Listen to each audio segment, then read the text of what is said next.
Résumé de la situation. Léonie est étudiante et il ne lui reste que 2 semaines pour rendre son mémoire. Elle n'a toujours pas réussi à commencer à l'écrire. Elle se répète qu'elle commencera le lendemain, mais au fil des jours, la tension en elle augmente et elle se sent encore plus tendue et stressée. Ne sachant que faire, elle s'adresse à un psychothérapeute en qui elle a confiance. Elle en parle au docteur Jérôme, qui lui explique qu'elle n'est pas la seule à se trouver dans cette situation, mais qu'il s'agit d'un phénomène psychologique largement répandu, même si les gens hésitent à en parler. Beaucoup parviennent à se débrouiller seuls lorsque la tension des tâches à accomplir atteint un certain niveau. Mais il existe aussi un cercle vicieux qui peut s'enclencher et nous engloutir dans un état de dépression sans autre issue. Ce qui se passe alors, le docteur Jérôme le compare à la description du buveur d'alcool dans Le Petit Prince d'Antoine de Saint-Exupéry. Il boit et puis commence à se reprocher d'avoir bu. Pour y remédier, il boit encore plus pour oublier, et sa petite planète tourne de plus en plus vite comme le vortex du cercle vicieux qui menace d'engloutir ceux qui n'ont pas su sauter à temps du train infernal des tâches impératives qui grandissent de jour en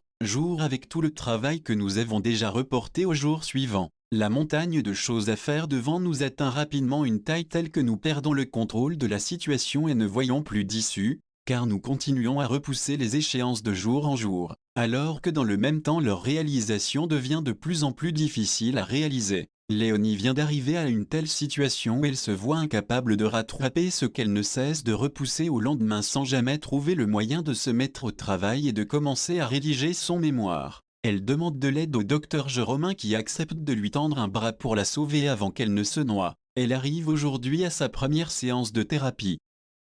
Bonjour docteur Jérôme. Je suis venue pour que vous m'aidiez. J'ai passé presque toute la nuit à ranger ma chambre et je n'ai toujours pas trouvé le temps pour me mettre à écrire mon mémoire. Il me reste tellement de choses à faire. Bonjour Léonie.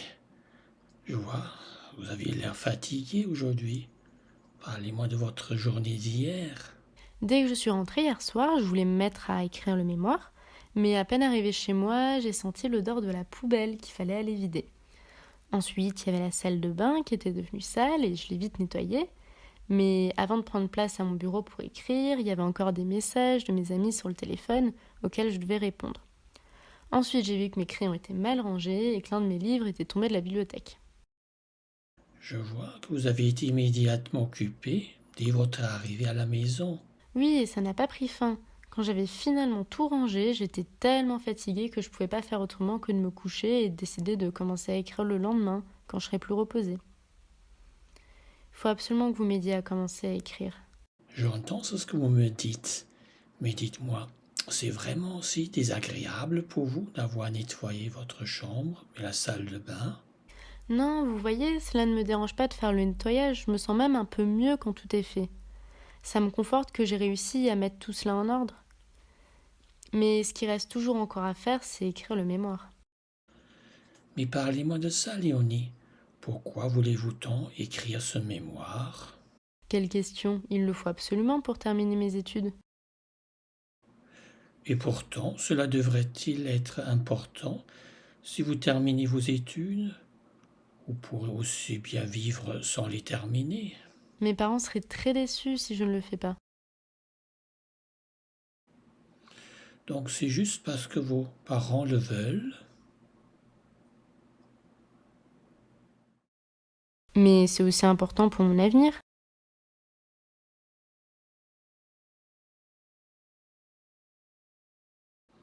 Et pourtant, il y a beaucoup de gens qui vivent sans terminer leurs études. Vous ne comprenez rien, ça bousillerait toute ma vie si je n'y arrivais pas. Mais peut-être c'est exactement ce que vous recherchez. Réfléchissez-y et donnez-moi la réponse demain.